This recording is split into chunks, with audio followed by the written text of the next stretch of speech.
Hey, good people, it's Ron Johnson, and this is Locked On Sports Minnesota, and it's Friday. Yeah, for all the newcomers, you don't know my song, right? Well, it's Friday, yeah. It's Saturday, Sunday. What? I know that's a remake. I'm doing the Kids Bop version. I literally have no idea what the real version sounds like because I have kids, and the only thing in my car in the morning right now, until they're both old enough to listen to the type of music I listen to, it's Kids Bop. So that's from people, if anybody's wondering, like, where is this song from? But again, I'm Ron Johnson. This is the Roundtable. It's fast-paced. It's fun. This is Locked On Sports Minnesota. And, of course, we have Julia Daniels joining us from Care 11. We have Sam Ekstrom, the producer who does it all for all the Locked On Minnesota sports shows.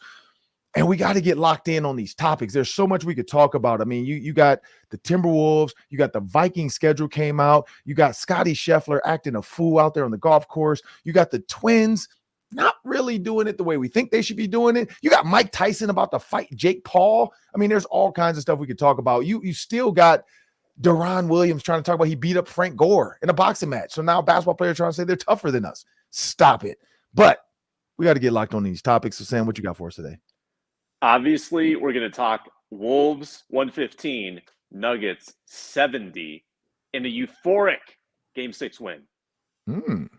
And that means, of course, we have to talk about what we think is going to happen on Sunday for Game 7.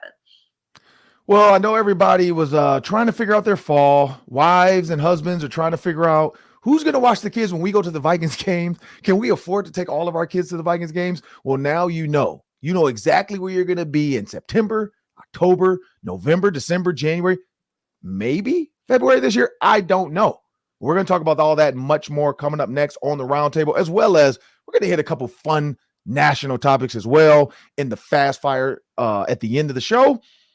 But it's time to get really locked in. I want everybody to know today's episode is brought to you by Monopoly Go. Monopoly Go is a fun, fast-paced game you can download right on your phone, any app market. Just get it. It's different. It's not the same old Monopoly where you're bored. This has a fast, fun twist on Monopoly. You can steal your friend's money. You can take stuff. I've played it. I've been up too late before playing it. So I suggest you play it in moderation. Please don't become addicted to the game. Play it in moderation, but just go to Monopoly Go in any app market, and you can download it today. Well, Sam, it's time to get into the show. So let's kick it off. I saw 50 points, and I was like, all right, I can go to bed now. When I saw Luka Garza hitting shots, and I saw the Timberwolves fans chanting, I was like, it's time to go to bed. Sam, what are your thoughts on that one? Yeah, the scrubs have gotten a surprising Don't call them scrubs. Don't call them that. The valuable bench energy guys have gotten a lot of run in this series because we've had 4 blowouts. I think games 1 and 4 were fairly tight. 2, 3, 5, and 6 all got out of hand. This one really got out of hand. And again, we have a dramatic swing in the momentum of this series. Like what, a 65-point swing from Game 5 to Game 6. The Wolves win by 45. They led by as many as 50. The fans got Chick-fil-A in the fourth quarter with the missed free chicken throws. Sandwiches. Yep. It was a celebration for a full quarter at Target Center. They hope it's not the last time they see this team. But talk about just a zap of energy. Mike Connolly comes back, and everything just looks different. And I've always said this too. When the Wolves get that Jaden McDaniels, they're just going to look like a different team offensively. Now, my fear is that they wasted the Jaden game yesterday. They won't get that in Game 7. They're going to need that from somebody else in Game 7 because they can't win with Anthony Edwards alone. But I am so excited to see which Anthony Edwards shows up in Game 7. We'll get more into Game 7, I think, a little later in this show. But let's just focus on Game 6. That is exactly the Wolves team we saw in Game 2. Can they duplicate it? Can they tap into that one more time? Last night was unbelievable, and suddenly the Wolves have the momentum back. Julia, Game 7 is coming. None of us, I don't think anybody picked the Wolves in 7. I think when we all did, maybe, I don't know. We have to go back to the notes. But I'm not sure anybody picked the Wolves in 7. I think people were saying 6. We know Jack Borman was saying 4. Then he ate crow and said, okay, 6 or 5. Then he came back and said, okay, I don't know what's going on. He might have said 7 at that point, but that's because they had to win Game 6 in order to get to 7. But it's just been an interesting, national flip now because today I'm excited to watch national like TV today because they were killing the Timberwolves. It's over. Jokic is the king. He showed why he's the MVP. Rudy Gobert. I got a fun tweet. I can't wait to tweet. I don't want to tweet it too early because I know everybody's not awake yet. It came to me late last night. And that's why I'm wearing the Black Panther t-shirt. I'll explain a little bit later. But Julia, what happened in the game? Last night, it was, after game 5, Kat talked, most of his post-game talk was about, we have to get back to the play that we saw all season and the play that we saw in the first 6 games of the postseason from the Wolves. And that's exactly what they did. I'm with you, Sam, on the Jaden McDaniels thing because he has been off, obviously, for the 3 games before that. I worry that as well. Also, Jaden McDaniels defensively, I mean, that's where his consistency really lies, right? Mm-hmm. I think also not to, discredit the Wolves here, but the Nuggets were off last night too. I mean, they weren't hitting shots like they had been in the past 3 games. Things looked different. I think, we'll talk about game 7, but last night was it was the Wolves that we have watched all season. And they have to obviously keep that consistency headed into game 7, but we'll talk about that in a little bit. Last night was just they were hitting everything. I will say it was a little scary to see Anthony Edwards go down like he did on his back.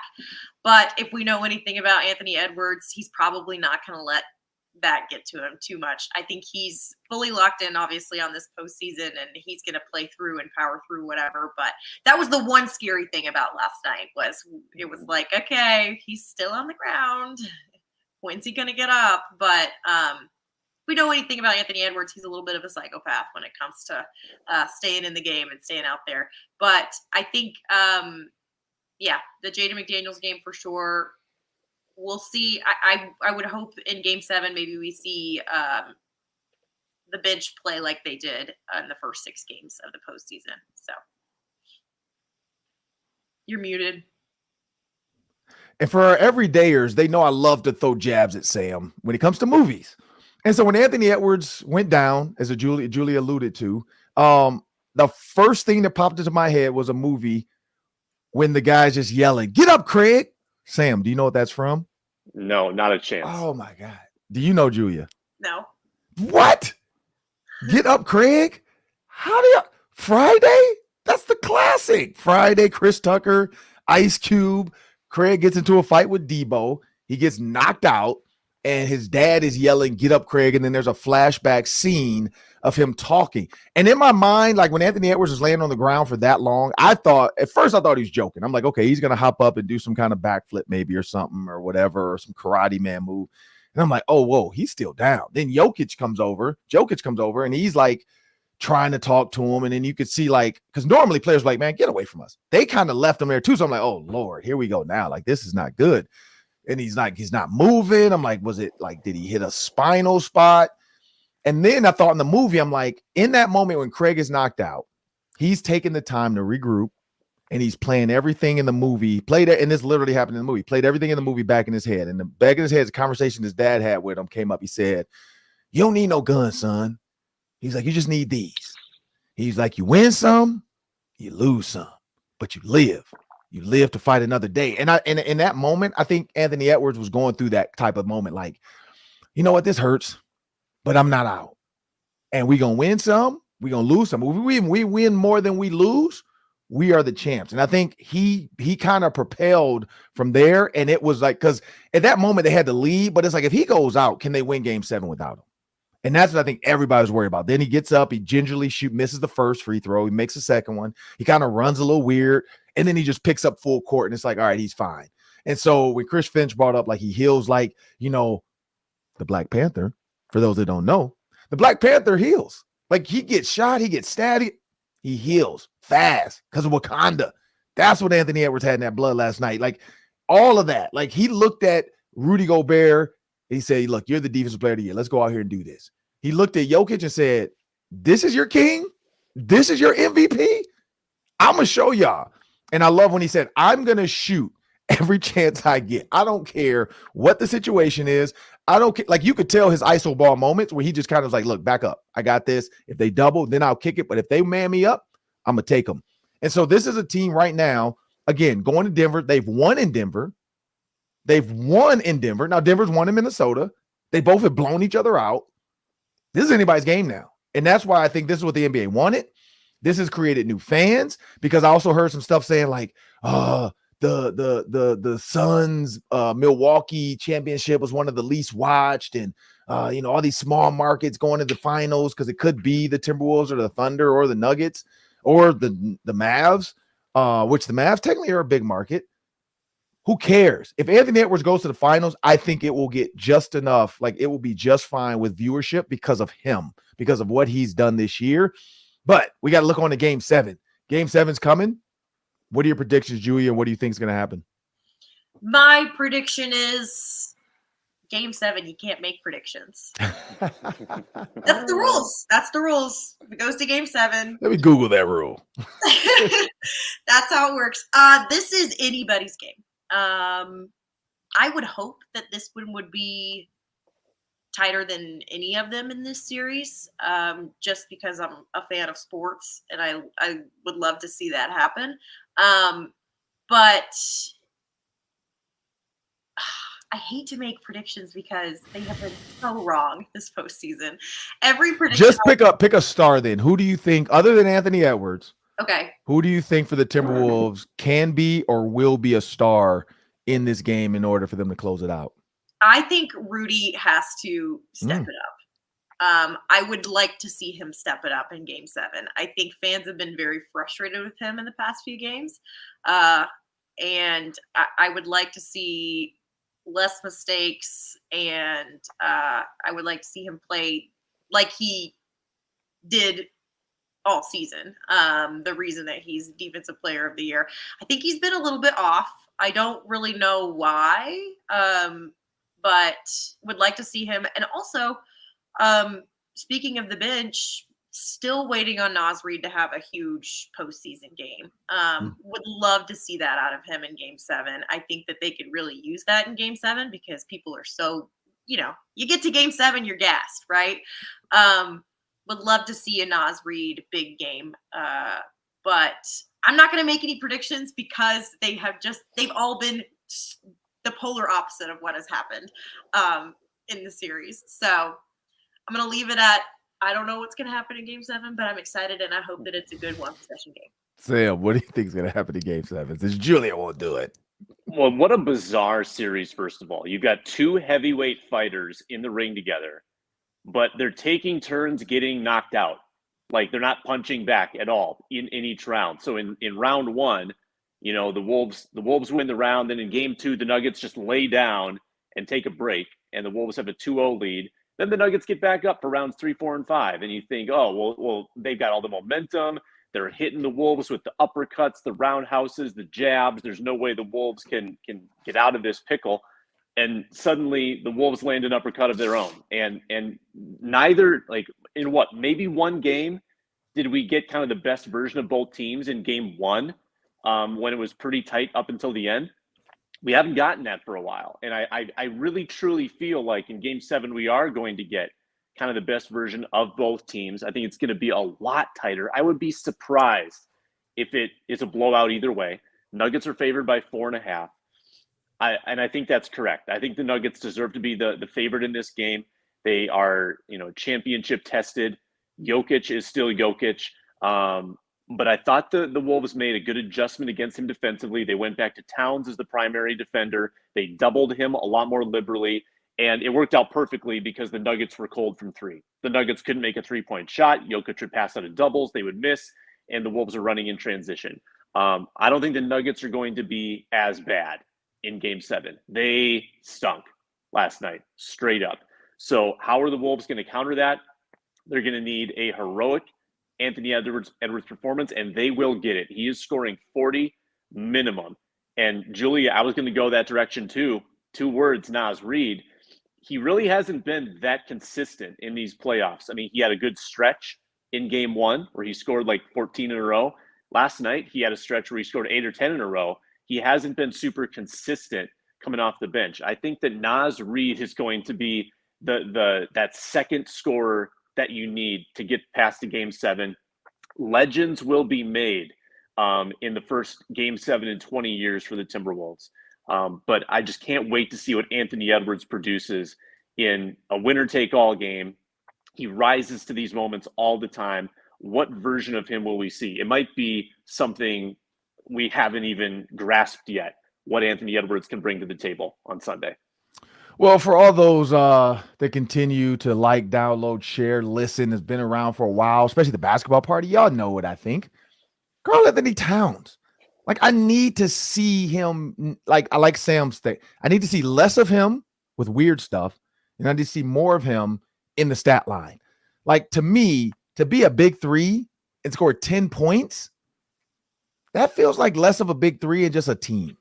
Like, I don't understand that. Like, and again, I know I've preached like the last couple of games, the whole Aaron Gordon situation. Like, would I trade Aaron Gordon for Karl-Anthony Towns? Now, Aaron Gordon early looked like, okay, this guy might go off again. And then he went cold because, his whole 12 points, I thought he was about to have a 30-pointer, the way he was hustling, the way he was getting those early rebounds, hitting the shots. Nuggets went on a 9-0 run. I don't know if you guys remember that at the very beginning. I was nervous at that point. Yeah. I was like, if they went on a 9-0 run, but that might have been the best timeout used in the history of the Timberwolves series, or maybe career, like the franchise. That was the best timeout used, because a lot of coaches early in the game feel like, you know what, it's only 9-2. We're only down 7. Let me see if my guys can play through this. I don't know what Chris Finch said. I don't know if they all touched the cast. I don't know if Michael Laurie was over there. Not Michael Laurie. What's the Mark Laurie? Mark Laurie. No, the new coach. Is it Mark Laurie? Michael Nori. Micah Nori. Yeah. They're very similar names. It is, because I kept hearing Nori, and I'm like, wait, is Laurie on the side? Like, what? But yeah, Micah Nori. I don't know what he wrote up, but then they came out on a 9-0 run. And then I'm like, oh, okay. So this is going to be a game of runs. And then the Timberwolves went on a 27-2 run. And in that moment, I'm like, okay. But in that, Karl-Anthony Towns has to give them more production. Like, he kept going out on the floor. Like, at one point, my daughter was like, what happened to him? Why is he out? I thought he was hurt. Then I realized, no, he's just doing dumb stuff. Like, he has to, and the fact that Anthony Edwards called him out earlier in the playoff start, that we need you on the floor, stop doing dumb stuff, stop effing fouling. Like, he's got to stop with the dumb stuff. He's got to give them 20 points. I need Karl-Anthony Towns to be the unsung 20-point hero, not trying to go get it, but letting the game come to him. Let Anthony Edwards be the star that he is. But when you get that secondary pass, because Aaron Gordon's going to have to help more. Somebody's going to have to help. Naz, I agree with Julia. He's got to knock down the open shot. Carl's got to knock down the open shot. And Jaden McDaniels, he was just feeling it, though. Every time I felt like he was the KCP, because KCP has lived in that corner. He's been knocking those corner threes down. Jaden McDaniels, when he got that corner shot, he did not hesitate to pull the trigger. And I think that's the difference. If you hesitate, as we used to say as kids, study long, study wrong. Pull the trigger. And when they're running out and you can blow by that dunk, which I'm glad they didn't tee him up, because he literally like heel kicked above the rim, like old school 3-on-3 and 1 mixtape. But all of that, Jaden McDaniels, Sam thinks I don't know who said that we got it too soon. I think it was the right time. I think it was the right time because now he's confident going into this next game to say, hey, get it over to me if they're doubling, if you're driving and they're going to try to kill you. And this is the one thing I want to say too. I need the refs to not swallow the whistle when Jokic throws the elbows. Him and Jamal Murray, I think it was Jamal Murray on Jaden McDaniels. He extended the elbow, pushed him at half court and fell, and they put the foul on Jaden McDaniels. And even the announcers were saying challenge, because it wasn't a defensive foul. He ran by and just got elbowed in the ribs, and then Jamal Murray fell because he thought Jaden McDaniels was going to try to body him up, and he pulled the chair from him. So, I need these refs to be a little bit more understanding of this is what the Nuggets do. They all elbow extend. I don't know if that's what they teach or they just all do it because they practice together, but a lot of them all reach for that player to fill them and then try to go to the basket. They've got to realize that's an offensive foul every time. The Timberwolves are not fouling. These guys are doing this and flailing, trying to get the foul. So I need the refs to not be the reason this game is as close as it could be. Let the players play. But we got to talk about the Viking schedule because everybody was super excited about the schedule release. I was on pins and needles trying not to release it when I saw it. I had it early. We did a social media video over it at TCO Performers, myself, Gabe Henderson, Tatum, as a joke, like who's going to sneak the schedule out to the world first. And of course, everybody looks at me, but it was a fun video. Didn't do it, by the way, people. I waited to 7:01 as they told me. But we got to talk about the schedule because there are some things on this schedule that can happen, but will it happen? Because the way it's set, it's favorable and it's also against them in certain ways. But can it happen? We'll talk about that next coming up on the Roundtable.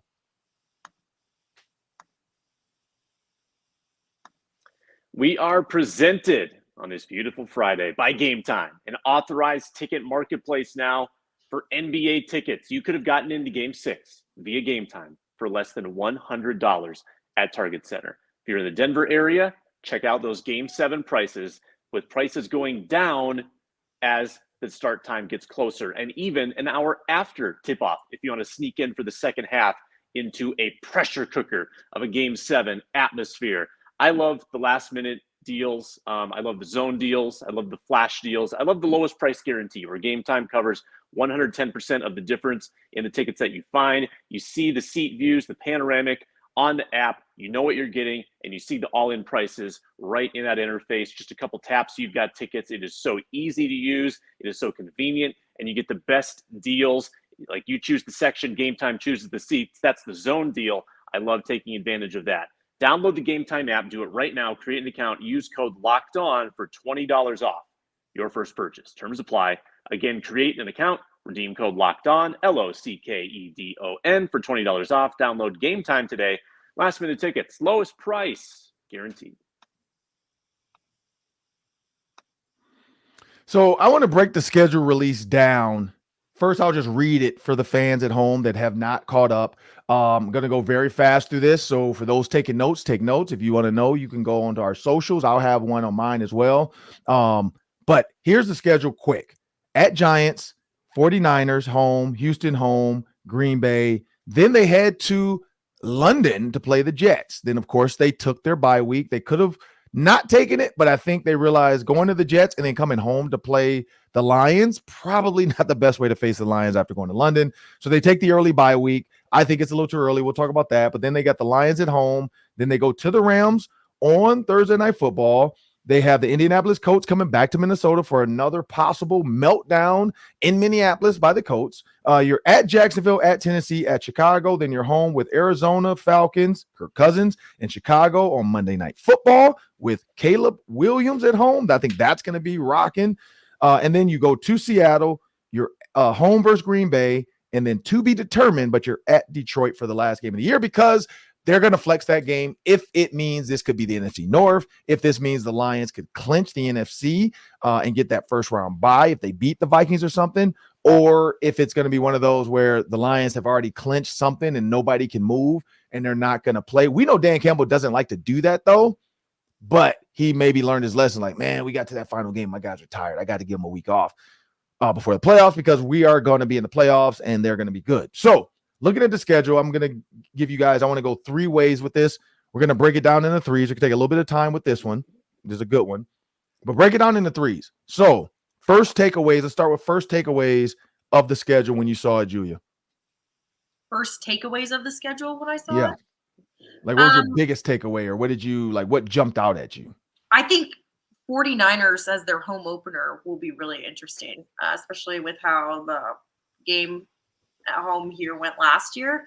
That was number one. I think it's also interesting that they're opening at the Giants and like everyone has the Giants winning that game. I think it's just because everything's so unknown. But it's the top of the schedule where I was like, oh wow. Also, one of my best friends covers the Jags in Jacksonville, so she's super hyped that the Vikings are coming to town. But yeah, the first 3 games potentially could be really tough for the Vikings, but I definitely give them a dub over the Giants. That's my first takeaways. Sam. Yeah, this feels to me like a JJ McCarthy by week 7 or week 9 type of schedule because it's difficult early. The record could be bad, and McCarthy could get a chance. I think that if you're assuming Sam Darnold starts the year, and you're assuming that the Vikings want to, if the record goes sideways, I think that's the time you pull the plug. You go to McCarthy, get him reps. This is the type of schedule that could set the Vikings back in a 1-4, 2-5 kind of start. The Niners, incredibly tough. The Texans, we assume, will be even better than last year with Stroud. At the Packers, goes without saying. The Jets and Rodgers in London, that's going to be difficult. The Lions, of course, will be difficult. At the Rams, I think the first 6 games on the schedule are all pretty hard. 7 games on the schedule, sorry. And then it lightens up late. I'm also struck by you've got 2 different stretches in the schedule where you go a month without a home game. You go from September 22nd to October 20th with no home games.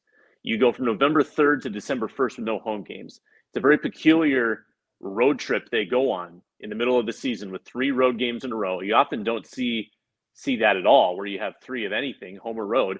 They go 3 road, 3 home, boom, boom, boom in December. So that's what kind of stood out to me. That's a bit of an oddity. And I also don't love the early bye. I'd rather have a middle of the year bye. They lose their bye on October 13th, which is kind of the curse of that early London game. You're kind of compelled to take that bye. I know they didn't have to, like you said, Ron, but I would have had a middle of the season bye. That's my third takeaway there. Yeah, and the thing, you can't for the Vikings, you can't ever go into a season or a game even or a situation saying, okay, who will we get week 6 if we don't take the bye? Because they do get offered that. When it's early, you're offered that. Because I think what year was that? They did that. Was that a couple years ago or last year? Yeah, that was 2 years ago. They played the Saints in London. And then they came home and beat the Bears at home the next week. Yep. That's what I thought. And then they took their bye. And so that was my first tweet because I did find out I was allowed to talk about that one because everybody else kind of knew that the London game, what week it was set. The NFL leaked that one. And so then I went right to the bye. I'm like, hey, the Vikings are they going to take it on the 13th? Are they going to save for the 20th to kind of give it more of a middle of the season 7th game? Technically, it used to be the 7th, 8th, 9th. Now, because of 18 games, it goes 5th, 6th, 7th, 8th, 9th, 10th, 11th, even for some teams, because it's so many weeks. I think at some point they're going to get to 20 games and have 2 byes because we heard Jerry Jones bring that up. But when I looked at that bye, you can't go into it saying, well, we're playing the Lions. Is the bye going to matter? And I think that's what you have to think about. Are you going to lose to the Lions anyway? So would you rather just rest after the Lions game and then revamp and get ready for the rest of these guys? You can't go into the season thinking that. They did sign Robert Tonyan. I was going to do that's true, right? That wasn't like a fake account. Okay. No, that's true. Yeah. Because I saw it and then I didn't research it long enough because I went to sleep. But they signed Robert Tonyan, which one probably means TJ Hawkinson's not going to be ready for week 1. 2, that means they're trying to get a true veteran tight end that can actually come in and give you some production. We've seen Tonyan with Aaron Rodgers in Green Bay, and he did well. So adding a veteran presence, a guy that can do it. And then if he sticks around, if it does work for have him and TJ Hawkinson, he's willing to take a haircut on his, what he makes over the next, a year or 2. He's a huge piece because he's a blocking tight end that can also run routes. So it does add to this Kevin O'Connell offense and give you a guy, and he can line up in the backfield. If you watch a lot of the Packers stuff, he lines up in the backfield. But looking at that's for me, got me too. When I looked at that stretch, I'm like, man, this is a weird buy. And then it's a juggernaut. It's a start. And this was the tough thing for me doing the schedule release for the team. Because I have to be honest, because I don't want people to kill me on Twitter. But then I also have to I can't go crazy. They could potentially go 1-5 to start the season. That's what's scary about this schedule is the Giants, I think, is a win. I don't care who the Giants have. I don't care what they do. I know the Vikings are unknown, but the Giants to me just seem like a dumpster fire at times. They have added some weapons, but I see the Giants being a win because it's early, so it's probably going to be Daniel Jones to start anyway. But then you got the 49ers, Houston, Green Bay. That's potentially 3 losses there. The Jets could be a loss, but the one sneaky fact that we had gotten was the Vikings are undefeated over there. So Maybe it's something to the water. Maybe it's something to that they're used to it. I don't know. I mean, this is different regimes too, so it has nothing to do with the coaches and the staff and the way they prepare. Maybe it's just the luck of the fans. Like the Vikings have they have a Twitter account in London for the Vikings. Like they have the Vikings UK Twitter account that's huge. They've actually partnered with the Vikings and got Unreal hoodies over there in the UK. Like they've really bought in to this Vikings-ness. So maybe that's part of it. They have more fans over there. It feels like a home field advantage when they actually go there because there's a lot of purple. And people over there hate Aaron Rodgers because they're Vikings fans. So I think you get what you want. You're going to get actual overseas boos for Aaron Rodgers, plus a lot of stuff Aaron Rodgers has done for the world to see.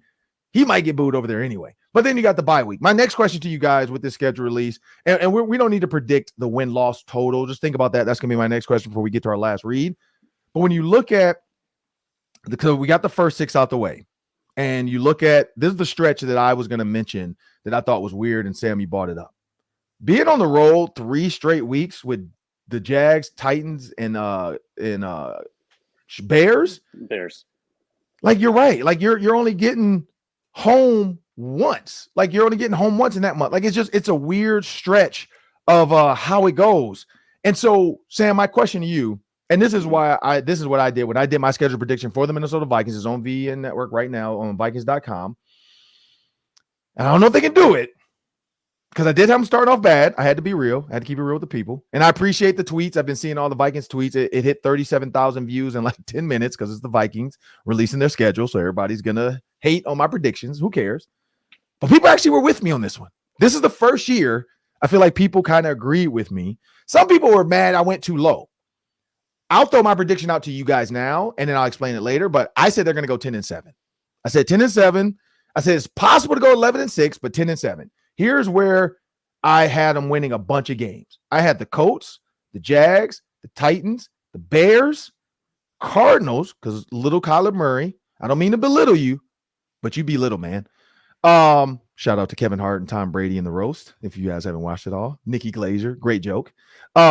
Arizona, the Falcons I left off, and then I think they can, they can beat the Falcons 6. So I had them winning those 6 straight. The Bears at home, because it is prime time, Caleb Williams probably has figured it out by now. That's the one for me that could be a win or loss. And then I have them beating Seattle. And then the Green Bay was a toss-up for me at home, but I think they can beat Green Bay at home. And then the Lions, I think the last game of the year, it's a toss-up. So if the Lions have already clinched, they may or may not care because the Vikings might already be the wild card. They may say, okay, if they get an 11th win, who cares? But they also could say, well, shoot, if the Vikings get an 11th win, we have to play the Vikings because the Vikings, whatever. I don't know what the situation is going to be. So that's where I went with it. Sam and Julia, winning 6 games straight, do you think the Vikings could pull that off in that stretch of games? Indy all the way to Kirk Cousins. I'll go with you, Sam. Yeah, fans are looking at the Vikings now on their team schedules, and they're circling it as a win, I think. I think that fans see Sam Darnold, they see the quarterback uncertainty, they see a retooling year. They're considering the Vikings the easy game. And I believe the Vikings are only favored in a couple games this year. The sports books have all the lines out in advance already, right? The Vikings are favored in like 2 games all year. They're not favored until week 9 against the Colts. So there's not a lot of public belief in the Vikings right now. So can they win 6 games in a row at a key stretch of the season with either Sam Darnold or JJ McCarthy? I'm a little skeptical, to be honest with you. Like I think the Vikings can flirt with 500. I think they can be in that wild card mix in December. I don't know if they're prepared to rattle off wins that way. Because we're dealing with, in essence, a backup quarterback in Sam Darnold, if he's your guy this year. With backup quarterbacks, you hope to be 500 over a given stretch. So I think they're going to be more prone to slip-ups. I think they might lose some games they should win. The question is, can they balance that out by stealing a game or 2 that they're not supposed to win? And they would have to do that early in the year against like the Jets or the Texans or the 49ers. Can they make that happen? I just don't know what they're going to get from the quarterback position. But until I see the proof of concept that Sam Darnold can be a consistent performer for this team, I'm not going to buy into them rattling off 6 wins in a row, despite what I think is a forgiving schedule.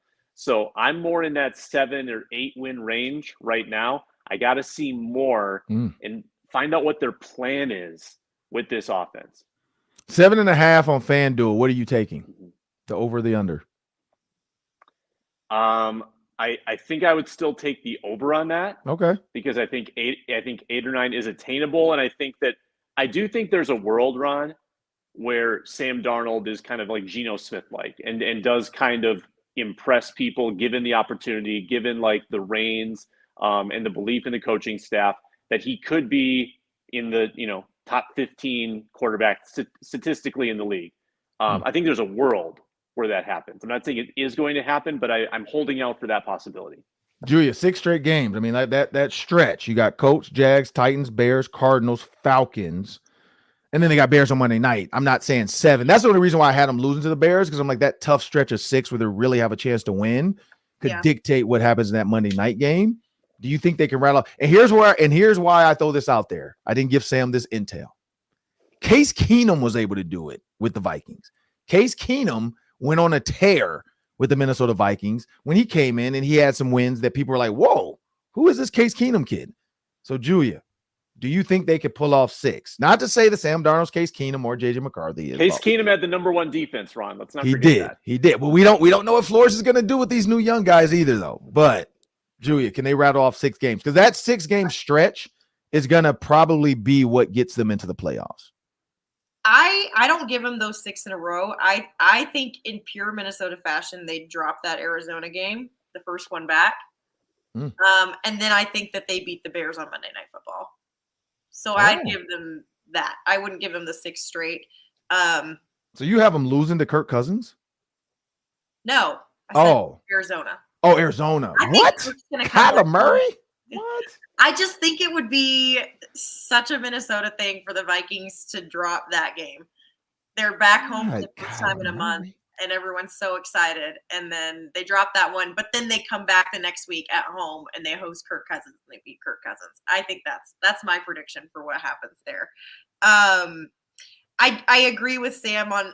I think that there is potential for Sam Darnold to do well in the offense here. I think they cater so much, obviously, this offense and Kevin O'Connell in general and how he likes to develop quarterbacks. Look at what I wouldn't say he turned Kirk Cousins into this star, but what they were able to do, because I think people obviously ragged on Kirk Cousins so many years, right? And then he breaks out and then he tears his Achilles, of course, right, when he's playing the best football of his entire life. But I think that there's a lot of potential for any quarterback that comes into here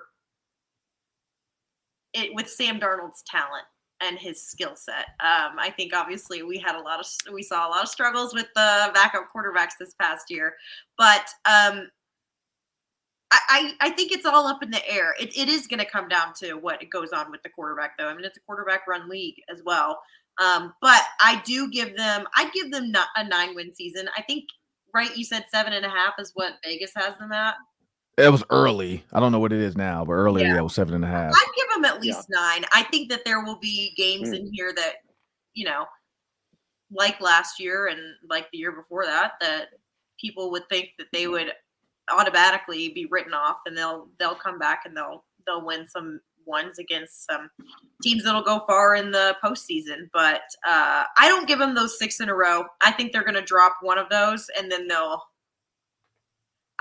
drop that Arizona game. I just think that would be like classic for them to drop that one, first one back after all this this road tripping around, and then come back when Kirk comes to town and beat the Falcons. That's my prediction.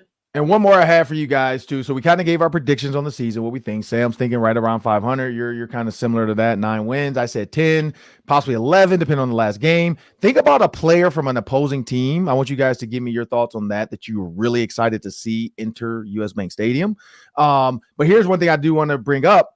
October 1st, and that's why I'm giving you guys the time to think about the schedule and what player, but October 1st, 2017, back when the Vikings had one of the top defenses. I don't think Julia was here in Minnesota yet, but Sam remembers this. They lose a heartbreaker to the Lions 14-7.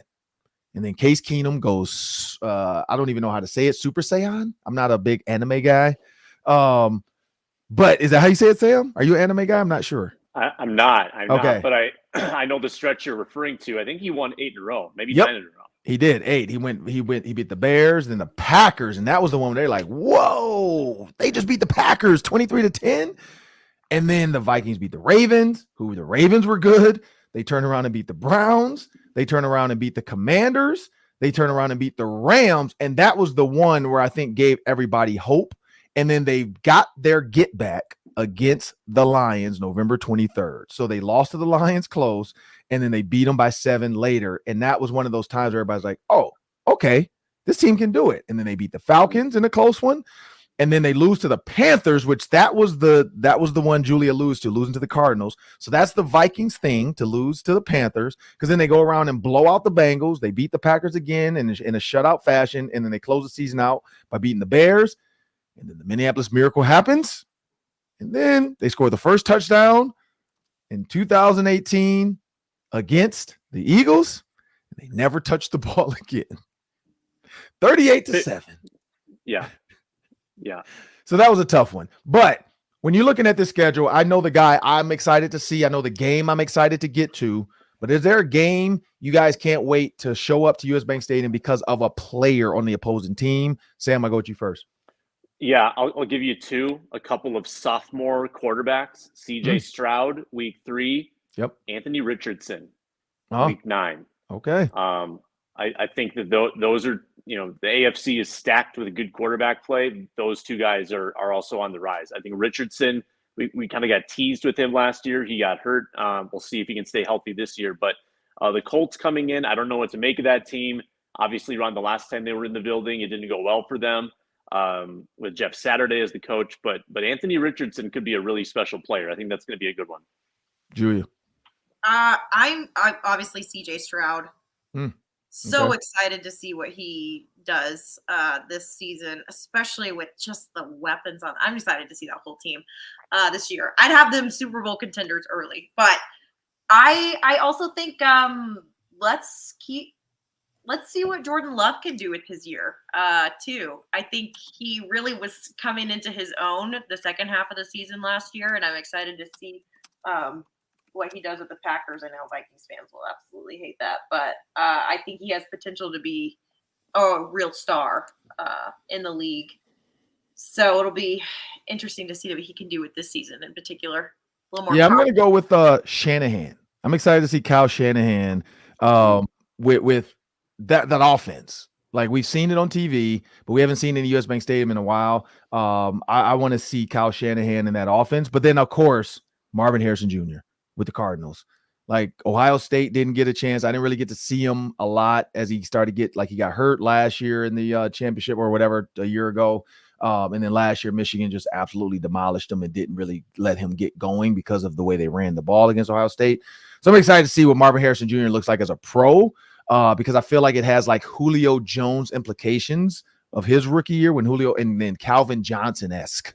Like, I feel like those 2 body types are what he could potentially be at 6'4", because that's the one thing when they asked him, like, if there was one thing your dad wish he had that you have, and he was like, oh, my height, for sure. He's like, my dad wish he was 6'4". Like, he's 6'1" on a good day. He's like, and so that 6'4" body, that 40-inch vertical, like a Caleb Evans, Byron Murphy Jr., Josh Mattel, like, do not let that man take off. Like, ground off flight. I don't know if you need to create a weather like advisory so he can't get his flight off the ground, but he can jump, and we've seen it numerous times at Ohio State. But we got to get into this last topic. We got to talk about the Twins. I'm going to throw a couple quick ones out there as well before we get out of here too, some national stuff. We got to talk about the Twins and what's going on with the summer sausage. But we'll do that after a word from our sponsors.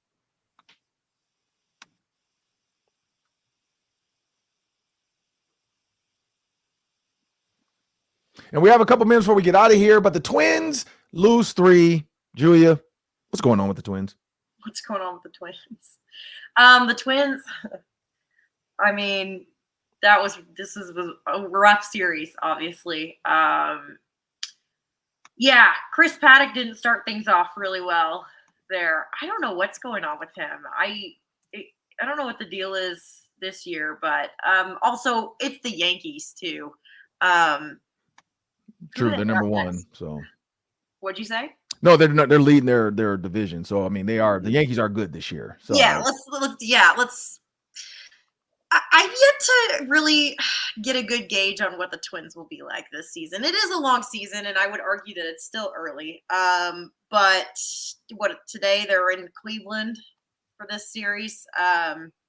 They've got a lot to prove. They got a lot to bounce back from. The summer sausage, clearly, I didn't see anything about whether they were using the summer sausage during this Yankee series or not, but it might be time for it to go in the garbage because they had one run against the Yankees. And so tough stuff.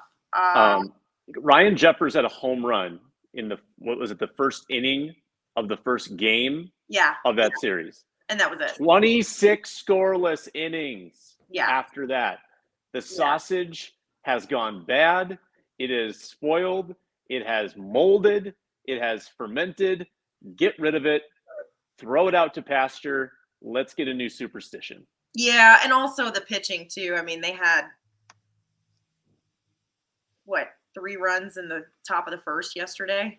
So it's there's some things to clean up for sure. I think Willie Castro's struggling a little bit right now too, and he's been such a mainstay the past few weeks for them. So there's just some things that they've got to work out. I know Rocco's thing is he, when it comes to things like that, he's not going to just pull guys. He wants them to work it out there in real time, game time. So we'll see how that goes. I know Royce also he's starting his rehab assignment this weekend. So there's some things to look forward to. Sam, real quick before we get out of here, anything on the Twins? I think they were due to have a crashing back to earth moment like this. They won 17 out of 20, where everything kind of clicked. And you take on a great team like New York, who has been the bane of your existence for 2 decades. This is bound to happen. But if they can bounce back against Cleveland, a team that they really need to do well against in the standings, I think that they can right the ship pretty well. But this was a clunker of a series. There's no doubt about that.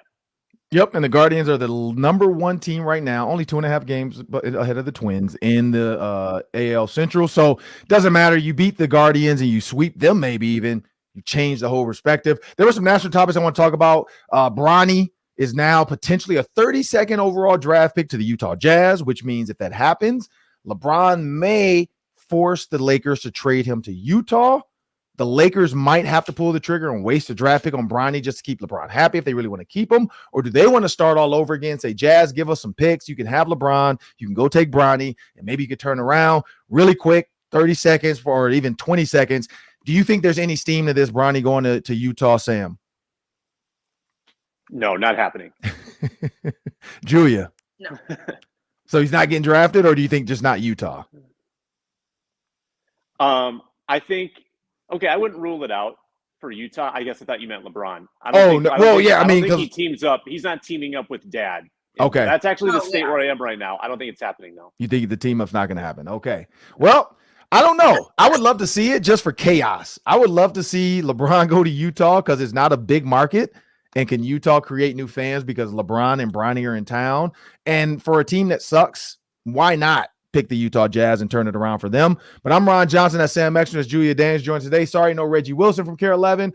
He's off somewhere fishing, probably with the Nuggets, getting their Cancun trips ready because the Timberwolves are about to send them home. But I'm Ron Johnson again. That's Julia Daniels, Sam Ekstrom. This has been Locked On Sports Minnesota. Please make sure you subscribe, and we are so thankful that you can find us on a lot of platforms, people. Amazon Fire, Roku. You can go on YouTube, Instagram, Twitter, but make sure Apple as well, Spotify, and XM Radio, the Sirius XM Radio app. You can get our show on there as well. Have a great weekend and enjoy your time cheering for the Timberwolves.